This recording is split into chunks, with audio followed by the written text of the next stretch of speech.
Jusqu'à présent, vous pouviez imaginer que le coup de foudre était avant tout un échange de sentiments. Eh bien, pas du tout. Auteur d'un cerveau nommé Désir, le professeur Serge Stoléru étudie les mystères des sentiments depuis près de 23 ans, mêlant sexe, amour et neurosciences. La science, je ne pense pas qu'elle soit là pour guérir les chagrins d'amour. Par contre, elle peut arriver là encore à voir ce que l'on appelle la contrepartie, je dirais, neurale. Il n'y a pas un centre unique qui serait le centre de l'amour. Et on connaît aussi très mal, je dirais, la connectique entre ces centres.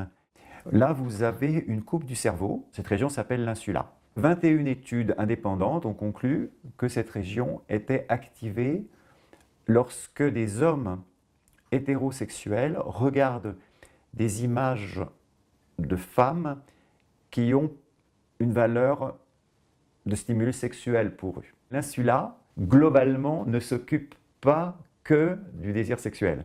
Elle s'occupe aussi, par exemple, d'autres sensations corporelles, comme la faim. Mais ce que nous pensons, c'est qu'une partie de l'insula est liée au désir sexuel.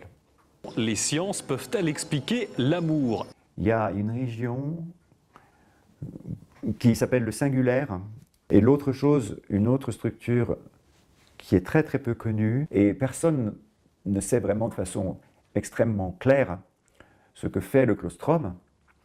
Et justement, l'une des pistes, c'est précisément qu'il a un grand rôle dans le désir sexuel.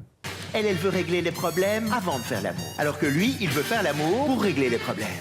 Il y a très peu, il n'y a pratiquement aucune étude qui, dans le même travail, a comparé amour et désir sexuel. Il y a une petite région qui s'appelle l'aire tegmentale ventrale. On ne la voit pas parce qu'elle est très petite. Et on la retrouve régulièrement dans les études où on montre à des amoureux l'image de l'être qu'ils aiment, et ça peut être aussi des amoureuses d'ailleurs.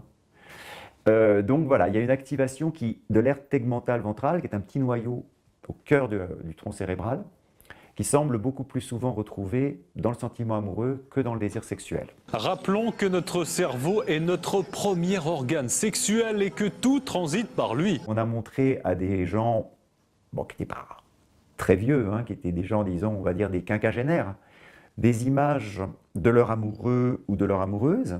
Lorsque l'on regarde les réponses du cerveau d'hommes homosexuels ou de femmes homosexuelles, on voit s'activer les mêmes régions.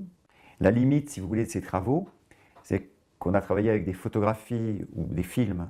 Mais l'amour, vous savez bien que c'est une relation avec une autre personne, donc c'est une relation intersubjective.